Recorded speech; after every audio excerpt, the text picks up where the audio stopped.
You know what's funny? Perfect people are boring. I mean, think about it. We've all met someone who just seems flawless, always says the right thing, looks perfect, never slips up. And sure, they're impressive. But deep down, you don't exactly feel close to them, do you? Here's the thing. What actually makes people like you are your flaws.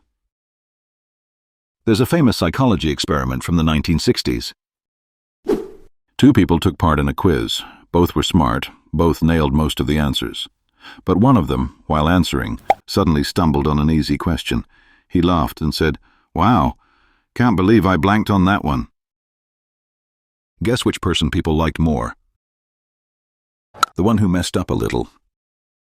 This is called the Pratfall Effect, and it's fascinating. When you're competent but imperfect, people relate to you more. Perfection can be intimidating. It creates distance. But flaws? Flaws invite connection. They tell people, "I'm real, I mess up sometimes, and that's okay."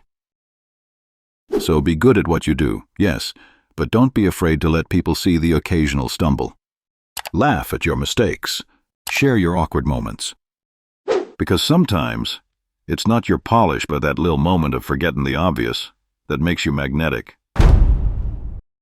If this helped you see human behavior differently, hit subscribe. Because sometimes, the smallest shifts in psychology lead to the biggest changes in how we connect.